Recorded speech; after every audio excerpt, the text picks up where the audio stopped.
Olá, alunos! Aqui é o professor Felipe Dias e neste vídeo estarei falando sobre o lançamento horizontal. O lançamento horizontal vai ser um lançamento que ele vai partir de cima de uma plataforma, que a gente pode pensar como uma mesa, como um prédio ou qualquer coisa do tipo. Então imagina que nós temos aqui uma bolinha e ela vai ser jogada para frente com uma velocidade inicial. Essa nossa mesa não tem atrito nenhum. Então essa velocidade ela vai se manter até chegar ao ponto em que a nossa bolinha ela vai perder o contato com a mesa. Então neste instante que a nossa bolinha perde o contato com a mesa, ela ainda vai ter a velocidade para frente, que era a velocidade inicial, porém a gravidade vai começar a agir sobre ela. Então a gente vai ter dois movimentos. Um movimento que vai estar relacionado com esse movimento horizontal do lançamento da nossa bolinha, que vai ser uma velocidade, já adianta, é uma velocidade constante, então ela não vai mudar o valor. E a partir do momento em que a nossa bolinha perde o contato, com a mesa, a gravidade ela começa a agir. E quando a gravidade ela começa a agir, nossa bolinha ela vai ganhando movimento. Isso aconteceria também se eu tivesse simplesmente uma bolinha sendo abandonada. A partir do momento que uma bolinha ela é abandonada, ou seja, a velocidade inicial é 0 metros por segundo, depois de um segundo, no caso, se a gente considerar a aceleração da gravidade terrestre aproximadamente 10, nós já teríamos 10 metros por segundo de velocidade.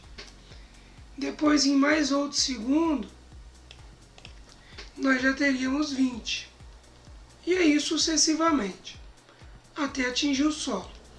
Então nós temos o seguinte, nós temos que a gravidade, ela atinge nos objetos, ela age, age nos objetos, de maneira que esses objetos que são abandonados, eles vão ganhando velocidade com o tempo.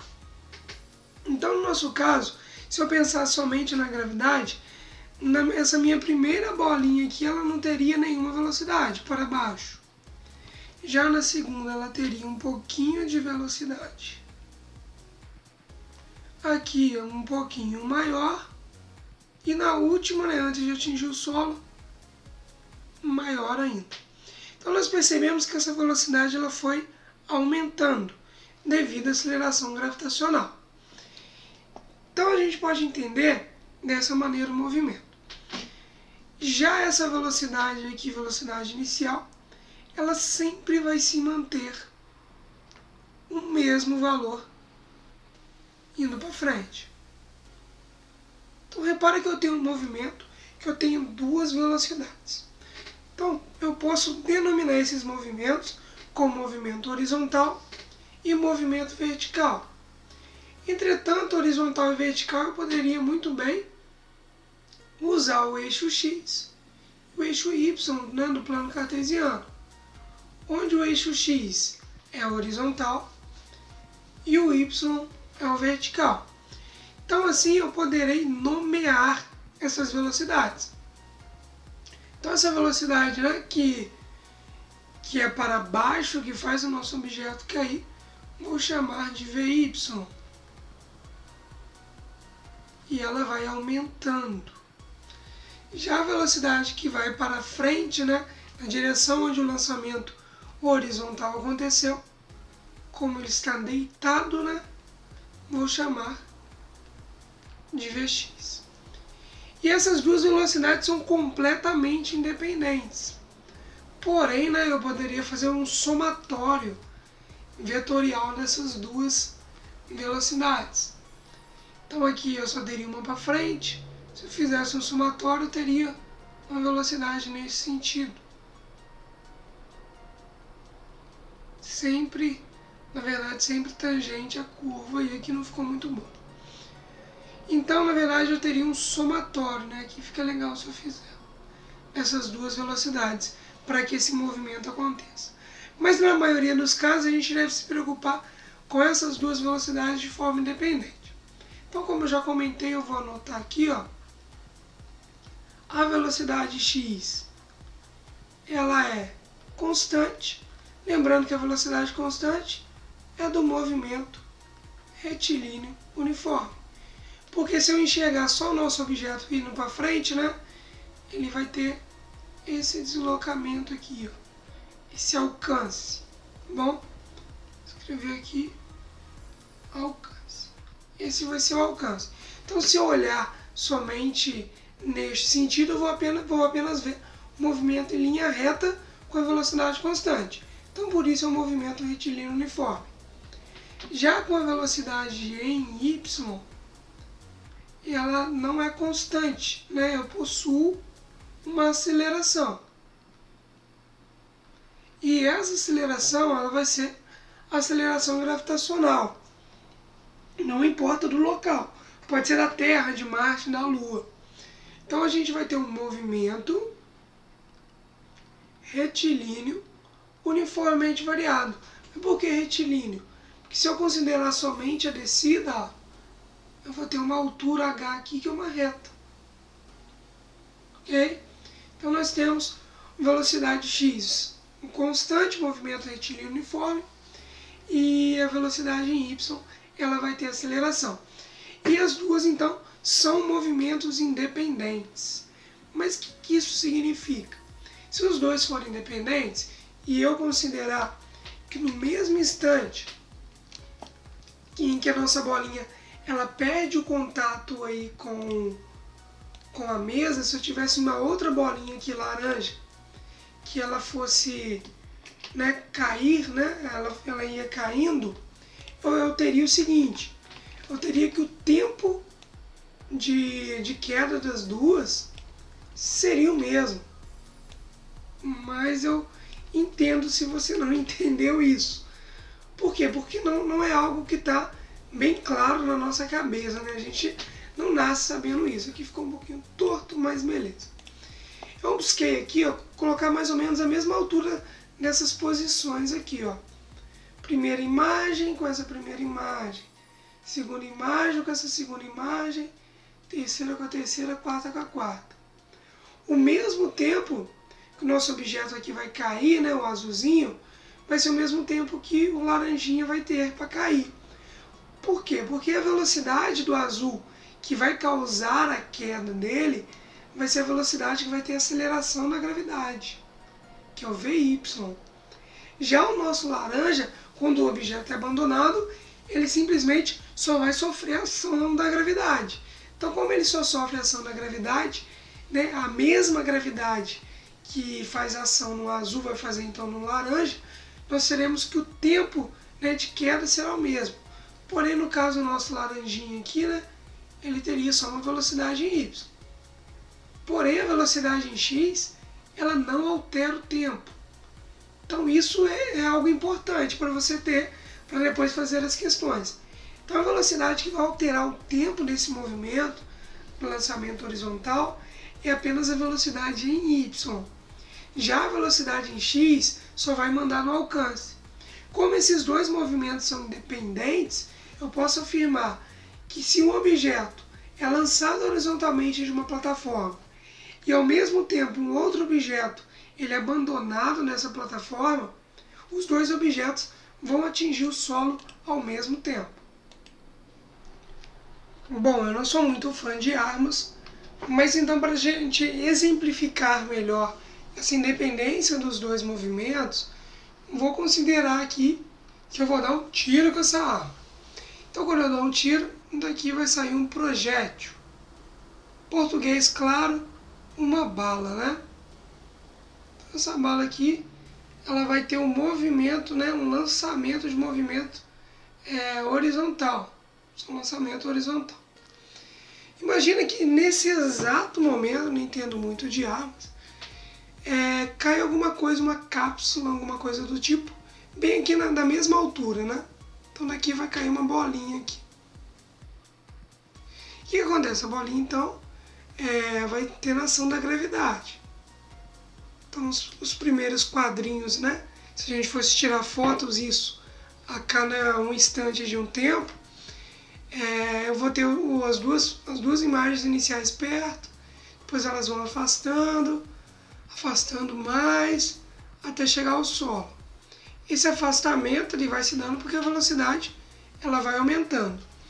Já a nossa bala, a gente tem a ideia, né, que ela vai para frente até infinitamente. Eu tinha essa ideia quando eu era criança, mas na verdade não. Na verdade a nossa bala ela vai para frente, porém a partir do momento que ela sai do revólver, né, sai ali da arma, ela começa a ter a gravidade agindo sobre ela.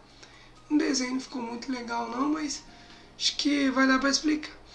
E ela vai ter a gravidade a partir desse momento agindo sobre ela, ou seja, se a gravidade age, é porque tudo cai, né?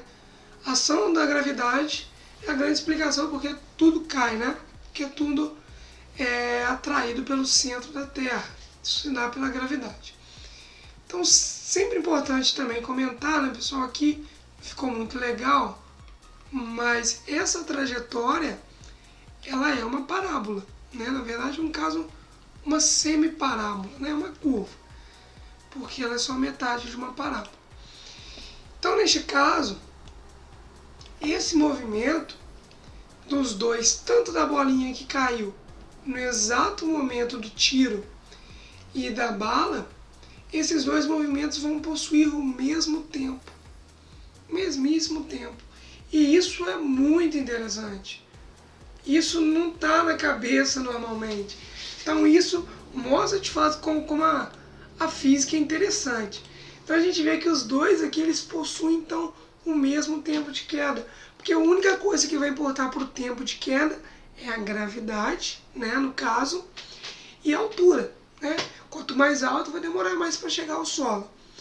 Mas é importante, né, mencionar que este é um caso onde a gente desconsidera qualquer resistência do ar, que talvez ela possa fazer esses tempos não serem iguais, de acordo, né, com a geometria do objeto, de acordo com a área que o objeto ele vai ter em contato com o ar, né? Então vai depender da aerodinâmica do ar, se a gente não desconsiderar essa resistência do ar.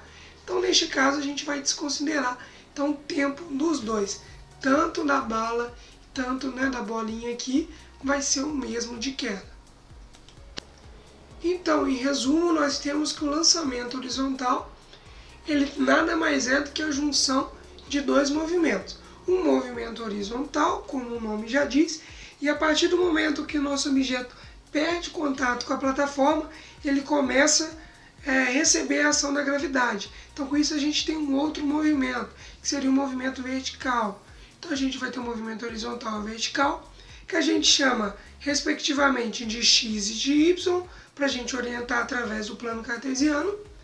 E nós temos que o movimento horizontal, que a gente vai ter a velocidade em x, ele vai ter um valor constante, ou seja, se eu arremessar um objeto na horizontal em um local onde não tem gravidade, meu objeto ele estaria eternamente indo para frente. Isso a lei da inércia, né, a primeira lei de Newton, fala muito bem disso. Porém, como eu tenho gravidade, meus objetos caem. Então, só que ele vai cair ao mesmo tempo que ele vai para frente. E eu vou ter uma junção de um movimento constante, movimento retilíneo uniforme para frente, e um movimento retilíneo uniformemente variado para baixo. O resultado disso é uma parábola na trajetória, tá? No caso aqui, como eu já comentei, uma semi-parábola.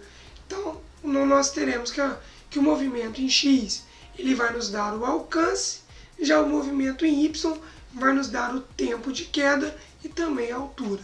E é importante também destacar que a massa dos nossos objetos, elas não vão fazer referência nenhuma quando a gente desconsidera a resistência do ar.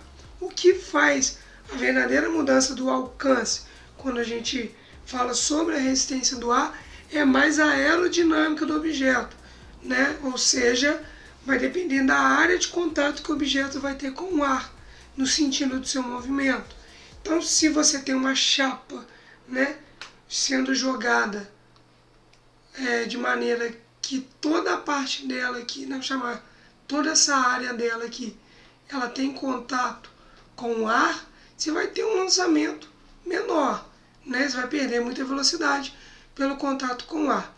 Já se você jogar, né, ela de ladinho, né, de maneira que só se vê uma linha aqui entre ela, né, na verdade aqui é um desenho, né, em 3 dimensões, eu não sei desenhar em 3 dimensões, mas você já joga ela assim de lado, só essa parte aqui ela vai ter contato com o ar. Então, com isso, você vai ter uma aerodinâmica maior no seu objeto. Então, assim, provavelmente ele vai ter um alcance maior, né? Ele vai alcançar uma distância percorrida maior. Então é isso. Espero que esse vídeo tenha sido muito proveitoso para você. Muito obrigado. Deixe seu like e se inscreve no canal.